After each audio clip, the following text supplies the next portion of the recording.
everybody and welcome back to Aussie Starcraft, bringing you a continuation of this best of 5 series from the Kaspersky arena. In the top right hand corner of Neoplanet's S we have Dignitar's Tefel. In the bottom left hand corner is our red Terran, we have Ace's Bly. So this is game 3 in a best of 5 series.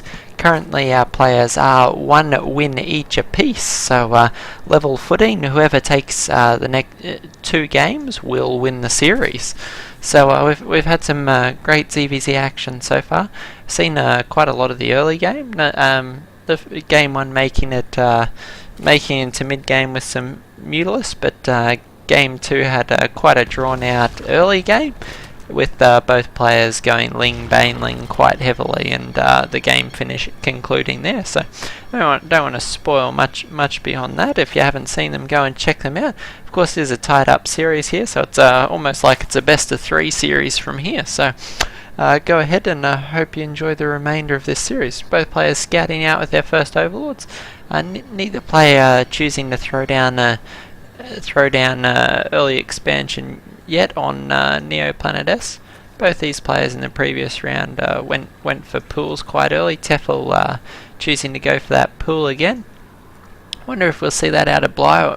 Bly in fact taking the opposite route to last game, deciding he will in fact go hatch first on 15 and follow that up with a pool in a little bit. We have Tefel seeming to go for the same strategy that Bly went for last game, which is quite a quick spawning pool. Extractor not quite as quick as we saw out of Bly, but that will allow Tefel to expand fairly close behind Bly. Bly will be about 45 seconds to a minute ahead of Tefel, but Tefel's likely to have his Zerglings and Queens on the field quite a bit earlier. So we'll see if he's able to take advantage of that timing and get in any early damage on Bly. Bly's got 3 workers mining gas, so likely to see both these players go for speed, and I think we're off to a fairly similar start to last round. So while we have some spare time, I thought I might take a minute to tell you about what we'll be doing on the channel. I plan to cast the rest of this series between Bly and Tefel, and then following it, the concluding matches from the Kaspersky arena. There's another best of 5 series. I'm not going to spoil the participants as of yet. When we conclude this series, I'll tell you who the final matchup will be.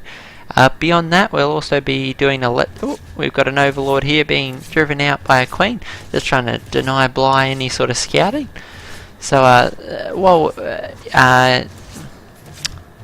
lost my train of thought momentarily. Sorry guys. Yeah, along with casting those games, Baneling Nest going down as well from Bly. Along with casting those games of Starcraft, we'll also be doing a Let's Play series from the latest XCOM expansion, which is Enemy Within. Very excited for that. I've loved that series since I was a kid, and it's nice to see it getting some attention again after all these years. Bly producing a queen on the low ground. So he's now got 2 queens in play, same with Tefel. Not a whole lot yet for either of these players in the way of units. A few token Zerglings moving out. We have 10 on the way from Bly and 8 on the field for Tefel. Though we do note that Bly's Baneling Nest is considerably ahead of any from Tefel. Tefel's still not even producing any.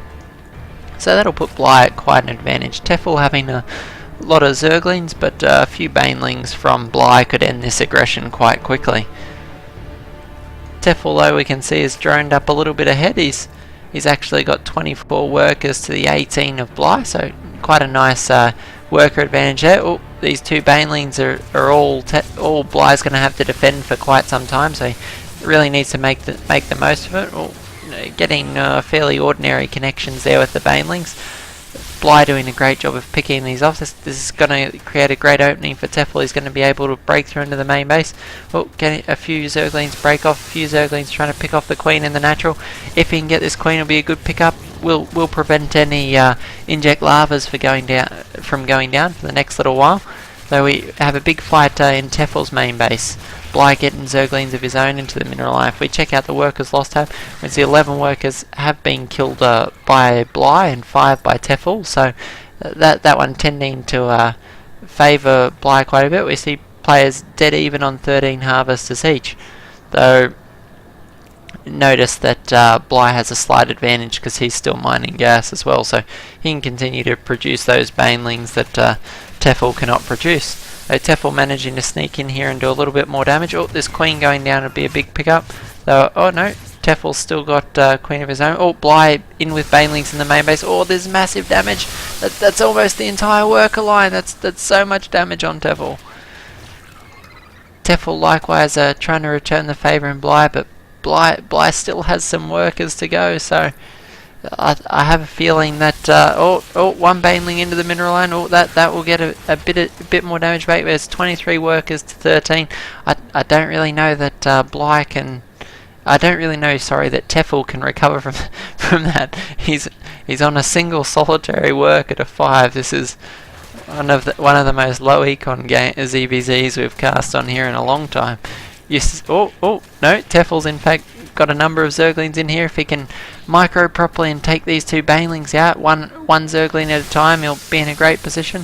One more baneling. Oh, looks like he may actually be able to clean up all the workers of Bly. Could Tefel win it with these 6 Zerglings? Oh, Bly's got his own Zerglings running back. Looks like he has in fact cleaned out the base of Tefel. Tefel unable to mine any longer. We have almost dead even units from both these sides. 10 Zerglings to 5. Looks like Bly may actually be able to clean Tefel up here and take game number 3. We have 2 Zerglings making a break for it, but with neither of these players able to actually build any further units, this should be the end for Tefel, I would think. Surprised, frankly, that he hasn't already tapped out of this one. Perhaps he's hoping that killing some of these buildings will kill off some of Bly's units. But I doubt that's the case. He's going to try and take out the hatchery while he chases these last 2 Zerglings around. One last Zergling on the field. Chasing that down is getting a little bit silly. We have a Zergling cross-country match here, but honestly, I think Bly has this one. There's nothing short of a brain fart that could keep him in this game. Tefel asking if Bly has any drones left, but I don't really think it matters at this point. Is one solitary Zergling is all that remains of his empire, and that Zergling's about to some cute micro from Tefel.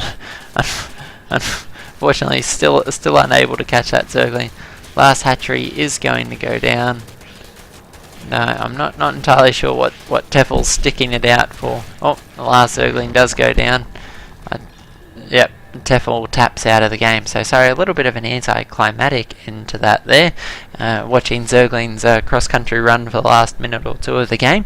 But game 3 will go to Bly, so we'll see if Tefel can even it up in game 4, or whether Bly's going to run away with this series and move on to face our final contender in the next series of games. So hope you guys enjoy it. Nice quick one. We'll be casting the rest of the series tonight, so stay tuned and don't miss them here on Aussie Starcraft. Thanks guys, we'll see you in the next cast.